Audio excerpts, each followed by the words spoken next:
when did you play the first time together for an audience?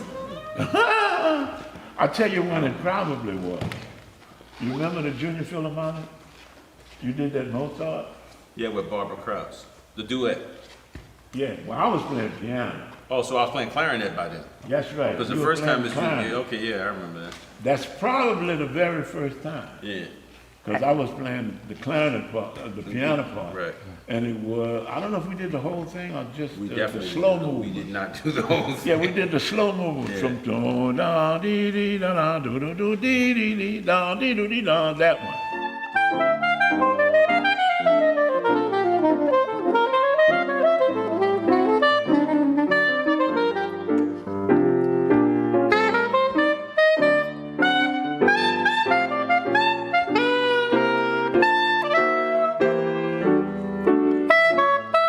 And was sure that Brantford will make this career? No. I didn't want to make this career. Well, coming up in the city of New Orleans, it's hard to know that because there's so many people in this town that comes out of families that could, develop careers in different kinds of music.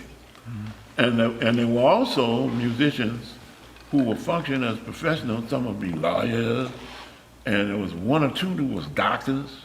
But so you don't know. And it didn't make any difference to me anyway. Whatever you want to do, that's fine. But And I didn't practice, so I didn't think I was going to be a professional musician.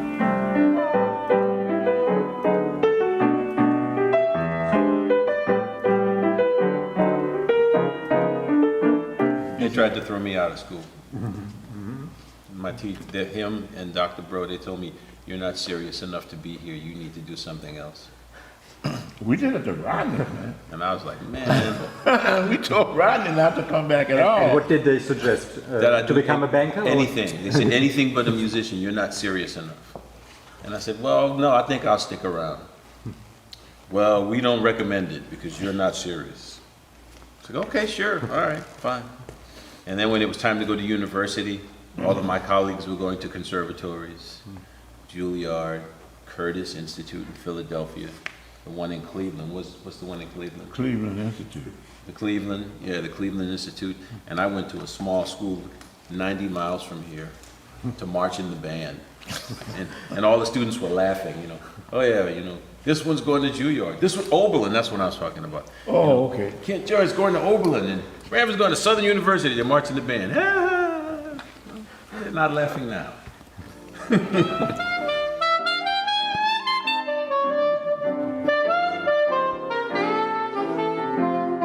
When I decided I wanted to play jazz, which was 1979, I called my dad and said, I think I'm going to play jazz, and he laughed on the phone. Really? You? You don't want to play this music? I said, I do now. I didn't before, but now I do. I said, you'll see. You remember that? Yeah, right. You remember that? That was funny, man. I was like, no, I'm serious, because I was playing R&B. That was my thing. I loved R&B. I was writing arrangements and Yeah, you was doing that in high school. yeah, and I thought that's what I was going to do. I thought I would be a producer. I didn't think I'd be a musician.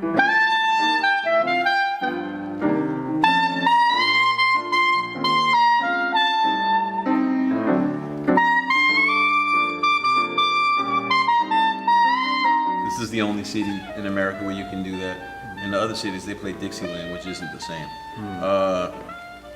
To play R&B, to be able to play in the youth orchestra, to do all of those things at the same time, authentically. This is the only city in the country. Still. Still, it's the only city in the world where you can do that. No other city has brass bands. It's an incredible city. Teenagers can play. Teenagers can work. It's one of the few, because in most nightclubs now, it's DJs. It's not bands. And in this city, you can actually play in bands. You can be a 15-year-old musician, 16, 17, 11, or 12, and play in a band and get paid, $25. Because it's not really about the money, it's about the experience you get from performing. It makes a huge difference. And you learn how to interact with audiences. Because if you go to a lot of jazz concerts, if you see a lot of jazz concerts in Germany or in the United States or anywhere, the musicians have a very difficult time interacting with the audience. Everything is kind of like, you know, the song ends and they go. So it's a strange thing to see. Because the older jazz musicians, they looked like they were enjoying themselves. And they communicated well with the audience, and the audience actually, they liked them.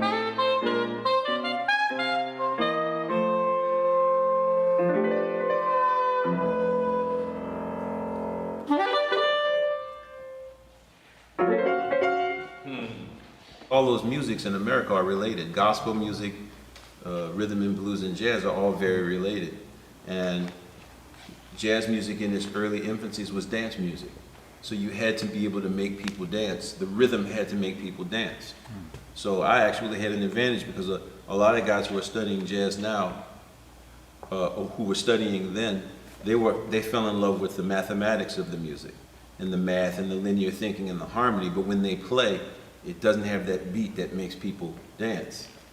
But since I played in dance bands, I knew what that beat was supposed to be. So when I could find a drummer, I had to find somebody who could play that beat, and then transfer that mentality to jazz. So I think I definitely had an advantage, because while a lot of modern jazz musicians were going to jazz camps, I was playing in bars.